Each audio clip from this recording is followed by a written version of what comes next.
Now, how ridiculous. We're the only country in the world where a person comes in, has a baby, and the baby is essentially a citizen of the United States for 85 years with all of those benefits.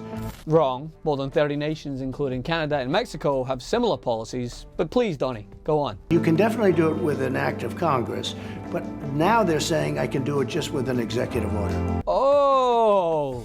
What happened to the old sacred Constitution? So we get 33,000 plus gun deaths a year, more than any other developed country in the world.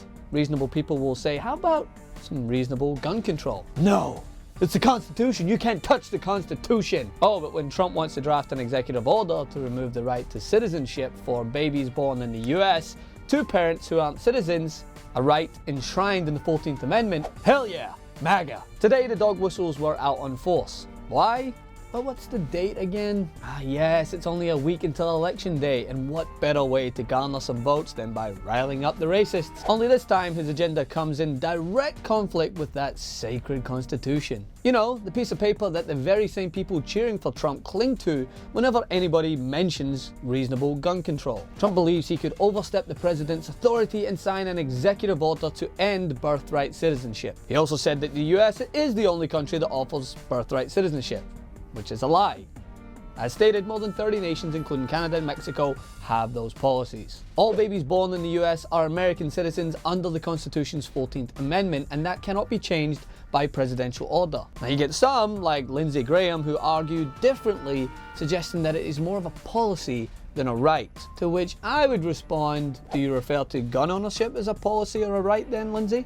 Because birthright citizenship, like gun rights and press freedom, is derived from an amendment to the Constitution. But away from the logistics, what this is, what deploying 5,000 troops to the border ahead of the influx of immigrants who are approaching by foot, who will not even reach the border for at least 2 months, they are distractions, stunts to sway votes. They are smokescreens so that the GOP candidates can run on what Trump so successfully ran on, hatred, a tool that is unfortunately so successful in today's political climate. It's far easier for conservatives to run on this "we belong here, they don't" campaign message than to run on "we plan on taking away your healthcare and leaving you drowning in debt after a checkup." Because that's what it's all about, and what it has always been about. Distractions, dog whistles, extremism. It gets his base going, it gets them riled up, some more than others. But the reality is he needs the numbers to cut Medicare and achieve his end goal of abolishing Obamacare. And I have one response: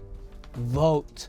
Get your mates and vote. Get everyone you know and vote, like your life depends on it. Because for so many Americans, it does. For more on this, come over to my Instagram at Francis M. Maxwell if you agree or disagree. I want to hear from you. Also, you can become a member at tytnetwork.com/Francis, and I'll see you soon. Did you like this video? Then great. Never miss another breakdown video by hitting the subscribe button below and ring the bell to get notified whenever we publish a new video.